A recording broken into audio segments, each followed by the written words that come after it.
Hello, അസ്സാം വലൈക്കും, നമസ്കാരം. അപ്പോൾ ഇന്ന് ഞാൻ നിങ്ങളായിട്ട് ഷെയർ ചെയ്യുന്നത് ഒരു ഈസി ആൻഡ് ടേസ്റ്റി ആയിട്ടുള്ളൊരു മുട്ടക്കറിയുടെ റെസിപ്പിയാണ് കേട്ടോ. ഈ ഒരു മുട്ടക്കറി നമുക്ക് പത്തിരിയുടെ കൂടെ കഴിക്കാൻ കിഡിലൻ കോമ്പിനേഷനാണ്. നല്ല ടേസ്റ്റി ആയിട്ടുള്ളൊരു എഗ്ഗ് കറിയാണ്. മാത്രമല്ല വളരെ സിമ്പിളുമാണ്. നമുക്കൊരു 10 മിനിറ്റിൻ്റെ ഉള്ളിൽ തയ്യാറാക്കിയിട്ട് എടുക്കാൻ പറ്റുന്ന നല്ല ടേസ്റ്റി ആയിട്ടുള്ളൊരു എഗ്ഗ് കറിയാണ്. അപ്പോൾ എന്തായാലും നമുക്ക് അതിൻ്റെ റെസിപ്പി എങ്ങനെയാണെന്നുള്ളത് നോക്കാം. അപ്പോൾ ആദ്യമായിട്ട് ചാനൽ കാണുന്നവരുണ്ടെങ്കിൽ ഒന്ന് സബ്സ്ക്രൈബ് ചെയ്യാം കേട്ടോ. അപ്പോൾ ആദ്യം തന്നെ നമ്മുടെ മുട്ടക്കറി ചെയ്യാൻ വേണ്ടിയിട്ട് ഞാനൊരു പാൻ സ്റ്റൗവിൽ വെച്ച് ചൂടാക്കി എടുത്തിട്ടുണ്ട്. ഇതിലേക്കിപ്പോൾ ഞാൻ വെളിച്ചെണ്ണയാണ് ചേർത്ത് കൊടുക്കുന്നത്. നിങ്ങളുടെ കയ്യിൽ വെളിച്ചെണ്ണ ഇല്ല എങ്കിൽ മാത്രം നമുക്ക് സൺഫ്ലവർ ഓയിലൊക്കെ യൂസ് ചെയ്യാം. പക്ഷേ കൂടുതൽ ടേസ്റ്റ് വെളിച്ചെണ്ണ തന്നെ ആയിരിക്കും കേട്ടോ. അപ്പോൾ ഏകദേശം ഒരു 1.5 ടേബിൾ സ്പൂണോളം വെളിച്ചെണ്ണ ഞാനതിലേക്ക് ഒഴിച്ചു കൊടുത്തിട്ടുണ്ട്. ഇനി ഇതിലേക്ക് ഒരു മീഡിയം സൈസായിട്ടുള്ള സവാള ഇതുപോലെ നീളത്തിൽ കനം കുറഞ്ഞ് അരിഞ്ഞെടുത്ത് ചേർത്ത് കൊടുക്കുക. ഒരുപാട് കട്ടിക്ക് അരിഞ്ഞെടുക്കരുത് കേട്ടോ. പിന്നെ ഒത്തിരി സവാളയുടെ ആവശ്യമില്ല. ഒരു സവാള മാത്രം മതി. നമുക്കൊരു 3-4 എഗ്ഗ് വെച്ച് ചെയ്യുകയാണെങ്കിൽ പോലും. ഇതിലേക്ക് ഞാനൊരു 5 പച്ചമുളക് ചെറുതായിട്ട് ഇങ്ങനെ നടുകെ പിളർന്നിട്ട് ഇട്ട് കൊടുത്തിട്ടുണ്ട്.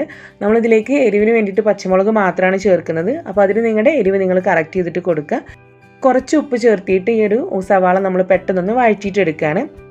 ഈ ഒരു സവാള നന്നായിട്ടൊന്ന് കുഴഞ്ഞ് വരുന്ന ഒരു സമയം കൊണ്ട് നമുക്കിതിലേക്ക് വലിയ അരപ്പ് തയ്യാറാക്കിയിട്ട് എടുക്കാം. അപ്പോൾ ഞാനിവിടെ ഒരു 1/2 കപ്പോളം തേങ്ങ ചിരകിയത് എടുത്തിട്ടുണ്ട്.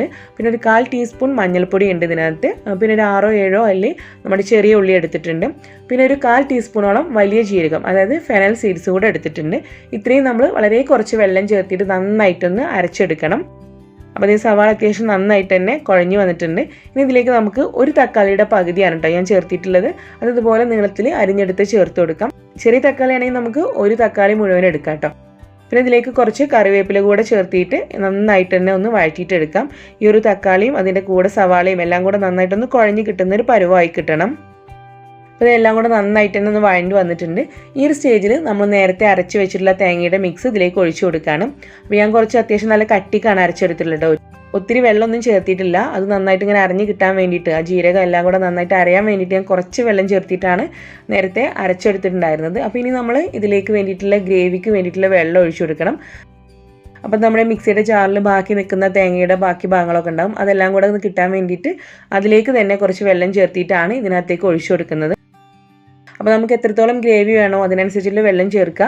പക്ഷേ ഒരുപാട് ചേർക്കരുത് കേട്ടോ. നമ്മളിതിലേക്ക് മുട്ട കൂടെ ചേർത്തിട്ട് വരുമ്പോൾ ഒന്ന് തിക്കാവും. പക്ഷേ എങ്കിലും ഒരുപാടൊന്നും വെള്ളം ചേർക്കരുത്. അത് ഞാൻ ഗ്രേവിക്ക് ആവശ്യമായിട്ടുള്ള വെള്ളമൊക്കെ ചേർത്ത് കൊടുത്ത് നന്നായിട്ട് മിക്സ് ചെയ്തെടുത്തിട്ടുണ്ട്. നമുക്കിതിലേക്ക് ആവശ്യത്തിലുള്ള ഉപ്പ് കൂടെ ചേർത്തിട്ട് നന്നായിട്ടൊന്ന് മിക്സ് ചെയ്യുക. എന്നിട്ട് അടച്ച് വെച്ചിട്ട് നന്നായിട്ട് ഈ ഒരു കറി നന്നായിട്ടൊന്ന് തിളപ്പിച്ചിട്ടെടുക്കുക. തീ ഒന്ന് കൂട്ടി കൊടുത്തിട്ട് കറി നന്നായിട്ട് തിളപ്പിച്ചിട്ടെടുക്കാം. ഇത് കറിയൊക്കെ അത്യാവശ്യം നന്നായിട്ട് തന്നെ തിളച്ച് വന്നിട്ടുണ്ട്. ഇനി നമ്മൾ ഈ ഒരു സ്റ്റേജിലാണ് ഇതിലേക്ക് മുട്ട ചേർത്ത് കൊടുക്കുന്നത്. അപ്പോൾ ഈ ഒരു ഗ്രേവിയിലേക്ക് നമുക്ക് 4-5 മുട്ട വരെ ചേർത്ത് കൊടുക്കാം കേട്ടോ. പക്ഷെ ഞാനിവിടെ കുറച്ച് വലിയ മുട്ട ആയതുകൊണ്ട് തന്നെ 3 മുട്ടയാണ് എടുത്തിട്ടുള്ളത്. ഈ 3 മുട്ടയും ഇതിലേക്ക് ഓരോന്നായിട്ട് പൊട്ടിച്ച് ഒഴിച്ചു കൊടുക്കുക. അപ്പോൾ നമുക്ക് വേണമെങ്കിൽ ഈ മുട്ട ഇങ്ങനെ തന്നെ കുക്കായി കിട്ടണം എന്നുണ്ടെങ്കിൽ ഒട്ടും തന്നെ ഇളക്കി കൊടുക്കാണ്ട്, അങ്ങനെ വേണമെന്നുണ്ടെങ്കിൽ എഗ്ഗൊന്ന് കുക്കായി കിട്ടുന്ന വരെ ഇളക്കി കൊടുക്കാതെ വേണമെങ്കിൽ ഇരിക്കാം. പക്ഷേ എനിക്കിങ്ങനെ കറിയിൽ ചെറുതായിട്ട് ആ മുട്ട ഇങ്ങനെ സ്ക്രാമ്പിൾ ചെയ്തിട്ട് വരുന്ന ഒരു കണ്ടീഷൻ ഉണ്ടല്ലോ, അങ്ങനെ കിട്ടുന്നതാണ് ഇഷ്ടം. അതുകൊണ്ട് ഞാൻ ചെറുതായിട്ടൊന്ന് ഇളക്കി കൊടുക്കുന്നുണ്ട്. പക്ഷേ ഒത്തിരി അങ്ങ് കുത്തി ഇളക്കി കൊടുക്കേണ്ട ആവശ്യമില്ല. ചെറുതായിട്ടൊന്ന് ഇളക്കി കൊടുക്കാം. ആ ഒരു എഗ് വൈറ്റ് മാത്രം ഒന്ന് കറിയിൽ ഇങ്ങനെ സ്പ്രെഡ് ആവാൻ വേണ്ടിയിട്ടാണ്. ഇനി നമുക്ക് ഈ ഒരു എഗ്ഗ് നന്നായിട്ടൊന്ന് കുക്കാവുന്ന ഒരു ടൈം വരെ നമ്മളിതൊന്ന് ഫ്ലെയിമിൽ വെക്കണം. പിന്നെ ഇതിൻ്റെ ടേസ്റ്റ് നോക്കിയിട്ട് ഉപ്പ് ആവശ്യമെങ്കിൽ ഈ ഒരു സ്റ്റേജിൽ നമുക്ക് ഉപ്പ് ചേർത്ത് കൊടുക്കാം. അതുപോലെ തന്നെ നിങ്ങൾക്ക് എരിവ് കുറവ് തോന്നുന്നുണ്ടെങ്കിൽ ഈ ഒരു സ്റ്റേജിൽ നമുക്ക് 1-2 പച്ചമുളക് വേണമെങ്കിൽ കീറിയിട്ട് കൊടുക്കാം. ഇനി ഞാനത് അടച്ച് വെച്ചിട്ട് മുട്ട കുക്കാവുന്ന വരെ ഒന്ന് അടച്ച് വെച്ച് കൊടുക്കുകയാണ്. അപ്പോൾ ഇത് നമ്മൾ ചേർത്തിട്ടുള്ള മുട്ടയൊക്കെ നന്നായിട്ട് വെന്തിട്ടുണ്ട്. നമ്മുടെ കറി നന്നായിട്ട് ഇങ്ങനെ തിക്കായി വന്നിട്ടുണ്ട്. നമ്മൾ ചേർത്തിട്ടുള്ള എഗ്ഗ് ഒന്ന് ഇങ്ങനെ എഗ് വൈറ്റൊക്കെ ഒന്ന് സ്ക്രാമ്പിളായിട്ട് കറി നന്നായിട്ട് തിക്കായി വന്നിട്ടുണ്ട്. എഗ്ഗൊക്കെ നന്നായിട്ടൊന്ന് വെന്ത് വരുന്ന സമയത്ത് നമ്മൾ ഒന്നുകൂടെ ഒന്ന് മിക്സ് ചെയ്തിട്ട് കൊടുക്കുക കേട്ടോ. എന്നിട്ട് ഒന്നുകൂടെ ഒന്ന് ടേസ്റ്റ് ചെയ്തിട്ട് നോക്കുക ഉപ്പ് കറക്റ്റ് അല്ലേ എന്നുള്ളത്. കാരണം നമ്മൾ മുട്ട ചേർക്കുന്നതിന് മുമ്പേ ഉപ്പ് ചേർക്കുന്നുണ്ട്. അപ്പോൾ ഈ മുട്ടയിലേക്കുള്ള ഉപ്പും കൂടെ ഉണ്ടോ എന്നുള്ളതൊക്കെ ഒന്ന് ടേസ്റ്റ് ചെയ്തിട്ട് ഒന്ന് കറക്റ്റ് ചെയ്തിട്ട് കൊടുക്കുക. അപ്പോൾ നല്ല ടേസ്റ്റി ആയിട്ടുള്ള കറിയാണ്. നമ്മുടെ പത്തിരിയിലേക്ക് നല്ല കോമ്പിനേഷനാണ് കേട്ടോ. മറ്റുള്ളതിലേക്കും നല്ല ടേസ്റ്റാണ്. അതായത് നമ്മൾ നീർദോശയിലേക്കൊക്കെ നല്ല ടേസ്റ്റാണ്. പക്ഷേ കൂടുതലായിട്ടും എനിക്കിത് കൂടുതൽ ഇഷ്ടം നമ്മുടെ പത്തിരിയുടെ കൂടെ കഴിക്കുമ്പോഴാണ്. അപ്പോൾ നിങ്ങൾ തീർച്ചയായിട്ടും ഒന്ന് ട്രൈ ചെയ്തിട്ട് നോക്കുക. പിന്നെ ഇൻഷാ അല്ലാഹ് നമുക്ക് മറ്റൊരു വീഡിയോ ആയിട്ട് കാണാം. Thank you. അസ്സലാമു അലൈക്കും.